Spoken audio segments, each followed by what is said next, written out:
പൗരത്വ നിയമം നടപ്പാക്കില്ല എന്ന പരസ്യമായി പ്രസ്താവന നടത്തിയ പിണറായി വിജയനെതിരെ നിയമ നടപടികളുമായി അഡ്വക്കേറ്റ് കൃഷ്ണരാജ് രംഗത്ത്. പാർലമെന്റ് പാസാക്കി രാഷ്ട്രപതി ഒപ്പിട്ട നിയമം നടപ്പാക്കാൻ സമ്മതിക്കില്ല എന്ന് പറഞ്ഞ പിണറായി വിജയൻ ഭരണഘടനാ ലംഘനമാണ് നടത്തിയിരിക്കുന്നതെന്നാണ് അഡ്വക്കേറ്റ് കൃഷ്ണരാജ് പറയുന്നത്. അധികാരത്തിൽ നിന്നും ചവിട്ടി പുറത്താക്കാനുള്ള അവസരം എന്നാണ് മുഖ്യന്റെ ഈ നടപടിയെ കൃഷ്ണരാജ് വിശേഷിപ്പിച്ചത്. അന്തരിച്ച മുൻ മുഖ്യമന്ത്രി ബാലകൃഷ്ണപിള്ളയുടെ പഞ്ചാബ് മോഡൽ പ്രസംഗം, സജി ചെറിയാന്റെ ഭരണഘടനയെ വിമർശിച്ചുകൊണ്ടുള്ള പ്രസംഗം എന്നിവയുടെയെല്ലാം ഒടുക്കം രാജിയായിരുന്നു. സമാന അനുഭവമായിരിക്കും പിണറായി വിജയനും ഉണ്ടാവാൻ പോകുന്നത് എന്നാണ് കൃഷ്ണരാജ് പറയുന്നത്.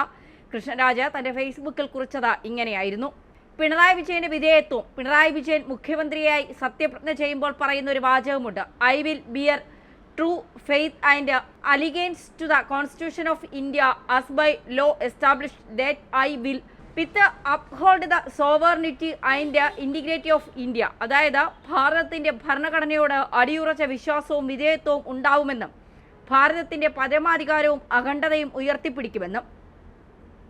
ഒരു തിരഞ്ഞെടുക്കപ്പെട്ട സത്യപ്രതിജ്ഞ നടത്തി അധികാരത്തിലിരിക്കുന്ന മുഖ്യമന്ത്രി എന്ന നിലയിൽ ഭാരതത്തിന്റെ പാർലമെന്റ് പാസാക്കി ഭാരതത്തിന്റെ പ്രസിഡന്റ് ഒപ്പിട്ട ഭരണഘടനാ പ്രകാരം നിലവിൽ വന്ന പൗരത്വ നിയമം നടപ്പാക്കില്ല എന്ന പിണറായി വിജയന്റെ എഴുതി പ്രസിദ്ധീകരിച്ച പ്രസ്താവന ഭരണഘടനാ വിരുദ്ധവും തികഞ്ഞ സത്യപ്രതിജ്ഞാ ലംഘനവുമാണ്.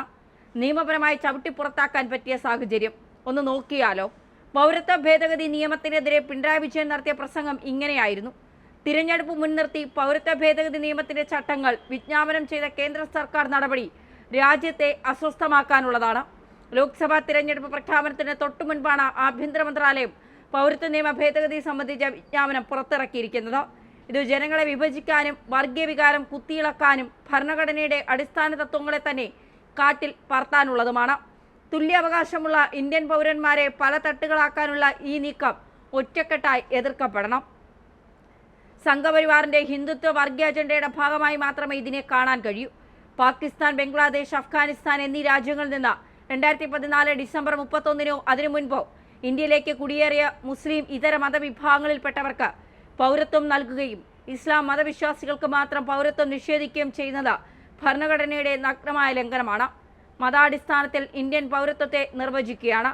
ഇത് മാനവികതയുടെയും രാജ്യത്തിന്റെ പാരമ്പര്യത്തോടും ജനങ്ങളോടുമുള്ള തുറന്ന വെല്ലുവിളിയാണ്. പൗരത്വ നിയമ ഭേദഗതിക്കെതിരെ പ്രമേയം പാസാക്കിയ ആദ്യ നിയമസഭ കേരളത്തിൻ്റെതാണ്. സംസ്ഥാനത്ത് NPR നടപ്പിലാക്കില്ല എന്ന് പ്രഖ്യാപിച്ച സർക്കാരാണ് കേരളത്തിലേത്. CAA ഭരണഘടനാ വിരുദ്ധത ചൂണ്ടിക്കാട്ടി സുപ്രീം കോടതിയിൽ കേന്ദ്ര സർക്കാരിനെതിരെ സ്യൂട്ട് ഫയൽ ചെയ്യുകയും മഞ്ചേശ്വരം മുതൽ പാറശാല വരെ ദേശീയപാതയിൽ മനുഷ്യച്ചങ്ങല തീർക്കുകയും ചെയ്തു. ജനകീയ പ്രതിഷേധങ്ങളും വിമർശനങ്ങളും കണക്കിലെടുക്കാതെ വർഗീയ അജണ്ട നടപ്പാക്കുമെന്ന വാശിയാണ് സംഘപരിവാർ കാണിക്കുന്നത്. മുസ്ലിം ന്യൂനപക്ഷങ്ങളെ രണ്ടാം തരം പൗരന്മാരെ കണക്കാക്കുന്ന പൗരത്വ ഭേദഗതി നിയമം കേരളത്തിൽ നടപ്പാക്കില്ല എന്ന് പലവട്ടം സർക്കാർ ആവർത്തിച്ചതാണ്. അതാണ് ഇപ്പോഴും അടിവരയിട്ട് പറയാനുള്ളത്. ഈ വർഗീയ വിഭജന നിയമത്തെ എതിർക്കുന്ന കാര്യത്തിൽ കേരളമാകെ ഒന്നിച്ചു നിൽക്കും. ഇങ്ങനെയായിരുന്നു പിണറായി പറഞ്ഞത്. എന്തായാലും പിണറായിക്ക് കൃഷ്ണരാജ് പണി കൊടുക്കുമോ എന്ന് കണ്ടു തന്നെ അറിയണം. മുഖ്യന്റെ കസേര തെറിക്കുമോ? കാത്തിരുന്ന് കാണാം.